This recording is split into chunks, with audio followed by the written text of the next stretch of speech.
안녕하세요. 나의 하버드 수학시간 저자 장광근입니다. 이번 시간은 중고교 수학에서 가장 중요한 개념 2차 방정식과 2차 함수를 살펴볼 텐데요. 그 중심에 있는 근의 공식, 이걸 왜 배우고 또 이걸 가지고 뭘 할 수 있는지를 살펴보겠습니다. 자, 시작하겠습니다. 자, 이번 시간은 나의 하버드 수학시간 페이지 143페이지에 있는 근의 공식을 가지고 극값, 최대값이나 최소값을 구하는 것을 한번 설명해 드리겠는데요. 이 개념을 확실히 이해하시기 위해서는 뭐 완벽하게는 아니더라도 이 2차 방정식이 무엇이며 또 이것이 왜 이토록 중요한지를 좀 아실 필요가 있습니다. 그리고 우리가 근이라는 말을 많이 쓰는데요. 도대체 이 근은 무엇을 의미하는지 수학에서 그것도 한번 확인해 보시고요. 그리고 이 근의 공식이 어떻게 해서 나왔는지 이것도 한번 보겠습니다. 그리고 이 근의 공식이 우리가 학교에서 배울 때는 물론 요즘은 좀 아니라고 제가 계속 확인하고 있는데 제가 학교 다닐 때는 근만 찾는 거에다가 이용했거든요. 그런데 이 안에는 참 무수히 많은 정보들이 들어있습니다. 자, 그것들을 모두 한번 살펴보겠습니다. 자, 그럼 여러분 근이 뭔가요? 근이. 예, 근이라는 녀석의 다른 별명이 있습니다. 그게 x 절대값이라는 말도 이 근과 같은 뜻입니다. 그리고 우리가 솔루션이라고 하죠. 솔루션. 예. 해라고 하죠. 해. 또 뭐가 있겠죠? 예, 루트. 얘가 근입니다. 그죠? 그리고 우리가 다르게 표현되지만 결국 이건 다 똑같은 얘기인데 무슨 얘기냐면 이런 겁니다. 2차 방정식이 있다고 했을 때 2차 방정식 그래프가 포물선이라는 정도는 아신다고 전제하고 설명에 들어가겠습니다. 이렇게 XY축을 지나가는 포물선이 있는데요. 이 친구가 이 X축과 만나는 두 점이 있죠? 예, 여기를 근이라고 합니다. 뭐 그러면 근이 두 개니까 근1, 근2라고 할까요? 그러면 이 근의 공식이 이 근의 근1, x1과 x2를 찾아준다는 겁니다. 아주 빠르게요. y는 ax제곱 플러스 bx 플러스 c라는 녀석을 2차 방정식의 일반식이라고 하는데요. 이 일반식에서 이 a와 b와 c의 값을 뽑아다가 이 값을 이 근의 공식에 있는 a, b, c에다가 대입하면 이 x1과 x2를 바로 찾아준다는 뜻입니다. 이게 근의 정의고 근이 무엇인지에 대한 설명이고 이 근의 공식이 무엇을 할 수 있는지에 대한 내용입니다. 자, 그러면 이걸 한번 보실까요? 제가 만든 건데요. 데스모스라는 사이트가 있습니다. 참고하시고요. 굉장히 유익하니까 식을 넣어주면 이 데스모스가 그래프를 그려줍니다. 자, 이 빨간색은 제가 revenue, 수입이라는 곡선입니다. 수입이 증가하죠. 시간이 위크니까. 위크가 이렇게 첫 번째 주, 두 번째 주 이렇게 주가 쭉 지나갈수록 달러가 수치가 작아서 제가 달러를 쓰는 겁니다. 100만원, 200만원 쓰면 너무 많잖아요. 그래서 이렇게 1000분의 1일 거의 단위인 달러를 씁니다. 자, 그리고 이 파랑색은 뭐죠? 예, 파랑색은 expense입니다. 지출. 뭐 물건을 만들려면 당연히 지출이 필요하겠죠. 고용도 해야 될 것이고요. 공장도 줘야 될 것이고 또 재료를 이용해서 물건을 만들 것이면 당연히 재료도 사와야 됩니다. 이런 지출이 존재하겠죠. 굉장히 간단하게 표현한 거지만 어쨌든 이 빨간색이 이 공장, 이 회사에서 만들어내는 수입이라고 하고요.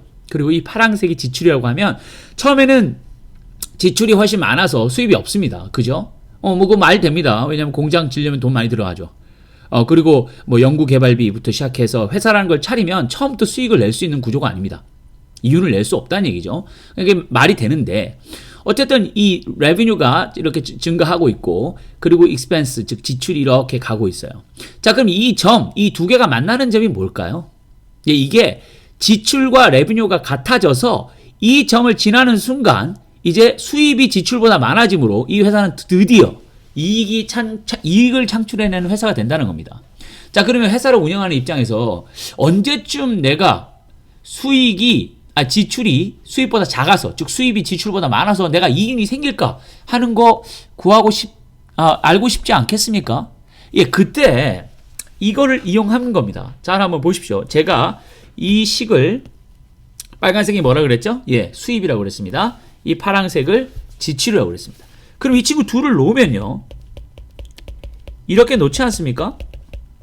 그럼 이게 뭡니까? 이 두 점이 만나는, 즉 연립해서 방정식을 푼다는 뜻인데 이게 이 두 점의 교점을 찾는다는 겁니다. 보시면 아시겠지만 여기에 교점이 하나 있고요. 또 여기도 지금 하나 있죠. 근데 우리가 여기는 필요가 없습니다. 마이너스 시간이라는 거는 뭐 시간을 거슬러 갈 수도 없고 별로 의미 없는 값이죠. 그러니까 우리가 지금 찾고 싶은 것은 도대체 몇 주 후쯤 되면 이 회사가 수익을 내기 시작하느냐는 겁니다. 이윤이 생기기 시작하느냐는 거죠. 그러면 그거를 시간을 찾기 위해서 그게 언제지라는 질문에 대해서 지금 답을 찾아놓으니까 이게 4라고 나오는데요. 네 번째 위익부터 이 회사는 이윤이 생긴다 이런 뜻입니다. 자, 그러면 그 언제라는 질문에 대해서 이 네 번째 위익이라는 답을 찾는 걸 뭘 어떻게 한다고요? 이거를 푼다는 겁니다. 이 연립해서 푼다라는 뜻이죠. 자, 그럼 여러분 한번 보십시오. 2분의 1x 제곱 양쪽에 3x를 뺍니다. 그럼 얘는 없어지겠죠. 부호가 다른 거니까. 이제 네게티브 x가 되고 이렇게 되죠. 자, 보십시오. 여기다가 0을 놨죠. 이 전체를 0으로 만드는 x값이 뭐냐 이걸 찾는 겁니다. 자, 여기서 1차 방정식과 다르게 2차 방정식의 근의 공식이라든지 이 근을 찾는 여러 가지 방법들이 나오는 이유죠. 자, 한번 보십시오. 여러분들이 그냥 x에다가 그냥 아무 값이나 집어넣으면서 이 전체가 0이 되는 것을 찾는 것이 쉬운 과정일까요? 물론 뭐 그렇게 어려워 보이지도 않지만 만약에 이 값들이 다 뭐 음수라고 합시다. 즉 근이 다 왼쪽에 있어요. 그런데 파지티브, 즉 양수값을 다 집어넣으면 평생 여러분들이 양의 정수를 집어넣어서 이 전체가 음이 되는 값을 못 찾을 수도 있습니다. 없으니까요. 그러니까 이것을 좀 빠르게 어떻게 하면 이 전체를 0으로 만드는 이 x값을 빠르게 찾을지에 대한 질문을 당연히 했겠죠. 그래서 거기에서 인수분해라는 개념이 나오고요. 완전 제곱이라는 개념이 나오고, 그리고 이걸 통해서 근의 공식을 유도해냅니다. 그래서 이걸 이용해가지고 어마어마하게 빠르게 이 전체를, 그러니까 막 숫자를 대입해가지고, 뭐 예를 들어서 1 넣어볼까요? 2분의 1에다가 1의 제곱 마이너스 1, 뭐 2분의 1 빼기 2분의 1 2분의 1 빼기 1 마이너스 4, 0 아니네요. 그죠? 그러면 다음에 2를 넣게요. 2분의 1 곱하기 2의 제곱 4, 2, 마이너스 2, 0, 마이너스, 이것도 아니네요. 이런 식으로 계속 x를 넣어서 이것을 찾아간다는 것 자체는 수학적이지 않습니다. 되게 무식한 방법이죠. 그러니까 수학은 뭐라고 그랬죠? 효율을 높인다고 했습니다. 수학을 아시면 빨라집니다. 다시 말씀드리지만 저는 세계 난제를 푸는 사람이 아닙니다. 저는 여러분들에게 도대체 이 근의 공식이 어떻게 만들어졌고 왜 필요했으며, 그리고 도대체 근이라는 놈은 뭔지를 이해하실 수 있게끔 설명하는 사람입니다. 자, 아무튼 넘어가겠습니다. 자, 그래서 여기서 2분의 1x 제곱 마이너스 x 마이너스 4에 대해서 이 전체를 0으로 만드는, 이 꼴은 같다 그랬죠? 이 전체가 0이 되는 x를 찾기 위해서 이런 개념들이 나왔다라는 거죠. 자, 그럼 여러분들께서 예전에 배웠던 인수분해로 이 근을 한번 찾아볼까요? 자, 2분의 1을 이렇게 묶어내겠습니다. 그럼 x제곱 마이너스 2x 마이너스 8 이렇게 됩니까? 그럼 얘는 어떻게 되죠? x 마이너스 4와 x 플러스 2. 근의 공식을 예전에 많이 하셨지만 잊어버린 분들은 한번 자세하게 또 한번 스스로 연습해 보시기 바랍니다. 자, 이렇게 되면 보세요. 얘가 아니죠. 얘와 얘 가장 큰 차이가 뭐냐면요. 얘는 막 x에다가 이것저것을 넣어봐가지고 이 전체가 0이 되는 걸 계속 확인해 봐야 된다고 그랬습니다. 그런데 여기 보십시오. 얘는 어떤 2분의 1 곱하기 x 마이너스 4 곱하기 x 플러스 2를 이렇게 쓰는 거라고 말씀드렸습니다. 자, 그럼 보십시다. 얘가 0이 되면 이 2분의 1이나 이 값에 관계없이 이건 전체는 0 되나요? 맞죠? 0 곱하기 뭐든 0입니다. 그 다음에 만약에 이 부분이 또 0이 되면 어떻게 될까요? 그렇죠. 2분의 1이 무엇이든 x-4가 무엇이든 이 전체는 0이 됩니다. 그러니까 이렇게 인수분해를 해서 놓고 보니까 x가 4거나 혹은 x가 마이너스 2가 되면 이 왼쪽 전체가 0이 되므로 얘가 이 x축을 만나는 값이 된다는 걸 바로 찾을 수 있죠. 이게 인수분해를 그렇게 연습시키는 이유입니다. 이거를 만약에 여기서 이걸 빨리 찾을 수 있다면 이 값에다가 일일이 숫자를 대입해서 이 전체가 0이 되는 것을 찾는 그 과정을 없앨 수 있다는 얘기죠. 자, 그런데 문제는 이렇게 간단하게 인수분해를 할 수 있는 경우가 대부분이 아니고요. 그러지 못하는 경우가 대부분인 게 문제입니다. 자, 그럼 이렇게 눈으로 파거나 아니면 우리 인수분해 연습을 열심히 해가지고 빨리 정수를 가지고 이렇게 아니면 간단한 분수를 가지고 인수분해를 할 수 있으면 문제가 다른데 그럼 못하면 어떻게 되죠? 예, 그래서 나온 게 근해 공식입니다. 자, 그래서 근해 공식을 완전하게 이해하시기 위해서는요, 이 완전 제곱이라는 거를 또 아셔야 되거든요. 완전 제곱이라는 거를 얼른 설명함으로 제가 이 근해 공식을 한번 유도해 내겠습니다. 자, 여러분 완전 제곱이라는 게 뭐냐면 이걸 말합니다. 자, 어떤 놈의 전체 제곱은요. 자, 얘는 x 플러스 a의 전체 제곱을 말하는 거죠. 얘는 x 플러스 a 곱하기 x 플러스 a라고 말씀드렸습니다. 이걸 여러분들께서 이렇게 분배해서 풀면 이렇게 나오죠. 자, 그럼 보십시오. 여기에 ax 똑같은 게 얘랑 얘를 곱해서 또 얘랑 얘를 곱해서 두 개가 나오는 걸 알 수 있죠.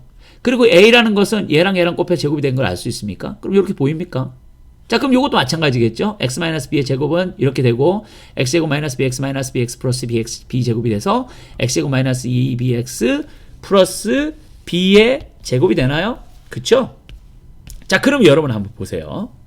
이 관계를 한번 볼까요? 이 친구랑 이 친구를 한번 보십시오. 아, 2의 반, 2a의 반은 a죠. 그거의 제곱이 여기 있네요. 자, 2b의 반도 b죠. 이 반이라는 건 2분의 1 곱하면 됩니다.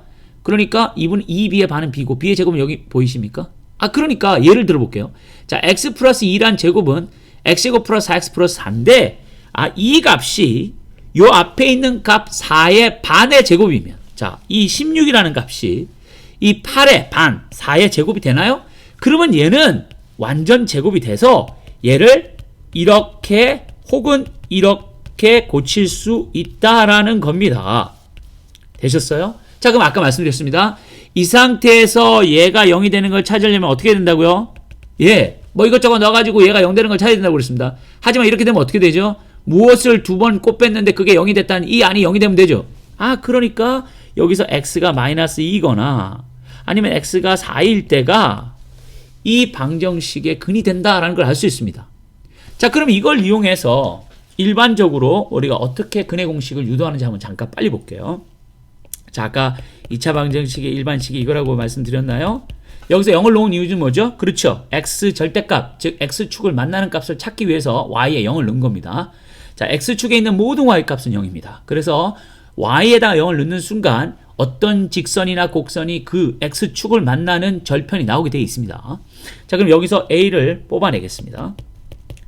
그러면 이렇게 되나요? 그렇죠. 이렇게 분배하면 위의 식이 나오죠, 여기가. 그 다음에 지금 우리가 이 옆에 있는 c를 양쪽에 빼서 이렇게 옮길게요. 그럼 얘는 없어지니까요. 그 다음에 ax제곱 플러스 bax를 자, 여기서 a를 양쪽에 또 나누어서 이렇게 나눠 가지고요, 이렇게 만들어 보겠습니다. 됐습니까?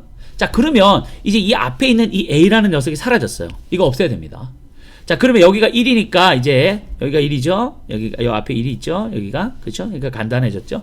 자, 그럼 이제 어떻게 되냐면 아까 뭐라고 말씀드렸죠? 완전 제곱을 만들기 위해서는 이 녀석의 반 보십시오. 이거의 반은 2분의 1 곱하는 거니까 비곱을 2에 되죠.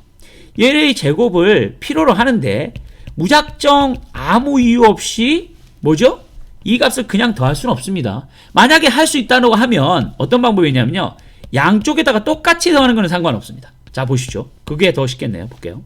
여기다가 똑같이 비곱을 2a를 양쪽에 제곱하는 겁니다. 등식에 같은 수를 더하거나 빼도 이 등식은 이꼴이 된다 그랬죠. 자, 얘와 얘가 같다고 그랬는데요, 이 왼쪽에다가 이만큼을 더했어요. 시소가 평행인데 뚱뚱한 아저씨가 들어왔어요. 똑같은 무게 아저씨가 반대쪽에 들어가면 시소가 똑같이 계속 평행이 유지됩니까? 그렇죠. 자, 이렇게 한 이유는요, 이게 이제 드디어 어떻게 변하느냐, x 플러스 b 오버 2a의 전체 제곱으로 바뀝니다. 얘가 이렇게 된다는 거죠. 이게 완전 제곱의 가정이라는 거죠. 위에서 설명드렸어요. 자, 한번 확인해 보시고요. 자, 그러면 얘는 이제 오른쪽은 어떻게 됩니까? 얘를 또 이렇게 얼른 쓰셔야 돼요. 이게 머릿속에서 마이너스를 앞에 달고 가는 거 좋아하는 사람 없죠. 이렇게 하면 간단하죠, 그죠? 보기도. 그래서 이렇게 빨리 바꿔 쓰면 통분하면 b제곱에 마이너스 4ac가 나옵니까? 그렇죠. 여기다가 4a를 양쪽에 곱하면 이런 모양이 나오죠. 근해 공식 모양이 이제 슬슬 나오기 시작합니다. 자, 그러면 여기다가 x 플러스 b 오버 2a를 하면 양쪽에 뭐 한 거죠? 제곱근을 씌우는데 이 제곱근을 씌우는 순간 플러스 마이너스가 됩니다. 왜? 마이너스도 제곱을 하면 뭐가 됩니까? 플러스가 되죠. 그래서 어떤 값이 마이너스든 플러스든 그것을 제곱해버리면 값이 같아지기 때문에 두 개의 가능성이 생겨버리는 거죠. 자, 그럼 이 밑에 거는 우리 근해 공식 기억나시나요? 제가 근해 공식이 아니라 제곱근 공식 보여드렸죠. 쪼개는 이유. 자, 그럼 얘는 2로 나올 것이고요. 얘는 플러스 마이너스를 달면서 이렇게 됩니다. 보이십니까? 자, 그러면 양쪽에 다시 마이너스 b 오버 2a, 즉 b 오버 2a 2a분의 b를 빼는 거죠. 그렇게 뺐더니 x는 마이너스 b 오버 2a 플러스 마이너스 스퀘어 루트 b제곱 마이너스 4ac 오버 2a 이렇게 나오죠. 요거를 하나로 공통분모니까 묶어서 쓴 놈이 이건데요. 실은 사실 떼서 보면 더 유리한 점이 많습니다. 무슨 얘기냐면 요것이 요거랑 같다. 이렇게 쪼갤 수 있다는 걸 아시면 나중에 편하죠. 그러면 이게 뭐냐면요. 이렇게 2차 방식이 있다고 했을 때 얘랑 얘가 뭐냐 하면 이 친구는 요거고요. 이 x2라는 녀석은 이 x1이라는 녀석은 뭡니까? 그렇죠. 마이너스 b 오버 2a 마이너스 b제곱 마이너스 4ac 오버 2a 보이세요? 그러면 여기서 여러분들께서 직관적으로 아실 수 있습니다. 이 자식이 x가 마이너스 b 오버 2a가 될 수밖에 없다. 즉 이 값이 마이너스 2a분의 마이너스 b, 0이 될 수밖에 없다. 왜요? 자, 여기에다가요. 좀 어떻게 하죠? 똑같은 값인데 얘는 절대값이 그만큼을 더했어요. 그랬더니 여기로 왔어요. 똑같은 값을 이번엔 여기서부터 뺐어요. 그랬더니 여기로 왔어요. 보이십니까? 그럼 여기서 또 공식 하나 나오죠. x1 플러스 x2가 뭐죠? 마이너스 b 오버 a라는 공식 보이십니까? 왜요? 이놈하고 이놈 더하면 이거 날아가요. 날아갑니다. 그러면 마이너스 b 오버 2a에다가 마이너스 b 오버 2a 하면 뭐가 나옵니까? 마이너스 2b 오버 2a가 돼서 마이너스 b 오버 a 나오나요? 예. 이런 여러 가지 공식들이 여기서 파생될 수 있습니다. 아무튼 이제 제가 근해 공식을 유도해내는 것을 보여드렸습니다. 조금 전에 영상을 통해서 설명했던 것을 이렇게 정리해봤습니다. 여기에 y는 ax제곱 플러스 bx 플러스 c라는 2차 방정식이 있고요. 이 친구가 이렇게 x축을 두 점에서 만납니다. 그래서 이 두 점을 찾고자 하는데요. 그것이 인수분해가 간단하지 않을 때 그러면 어떻게 일반적으로 우리가 a, b, c 이 계수를 그리고 상수를 이용해서 우리가 이 값들을 이용해서 어떻게 빨리 찾는지를 이 근해 공식을 알면 구할 수 있다고 그랬죠. 예, 그게 목적이라고 그랬습니다. 자, 그러면 여러분 한번 보십시오. 자, 이게 2차 방정식의 근해 공식을 이용해서 꼭지점을 찾는 이유가 되는데요. 잘 보십시오. 아까 말씀드렸습니다. 이 점에서부터 같은 점입니다. 똑같은 양을 더하고 빼가지고 뭐죠? 예, 요 점이 나왔다고 했습니다. 보이세요? 자, 그러면 여러분 여기에 이거를 대칭축이라고 하는데요. 이 대칭축 보이십니까 이거? 예, 이게 좀 이렇게 좀 반듯하게 그으면 좋은데, 예, 어떠냐? 예, 보이십니까? 예. 자, 그러면 이 대칭축이라는 녀석은 반드시 꼭지점을 지납니다. 이게 서로 대칭이에요. 이 거리가 다 똑같아요. 이게 접으면 완전히 접힌다는 거죠. 데칼코마니처럼. 자, 그럼 여기 이게 마이너스 b 오버 2a라는 걸 아시겠어요? 이 꼭지점의 x좌표가 바로 이 근해 공식의 뭐죠? 앞에, 자, 근해 공식 여기다가 다시 쓰면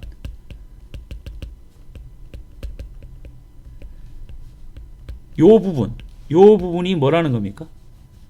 예, 꼭지점의 x좌표입니다. 그럼 y좌표는 어떻게 구해요?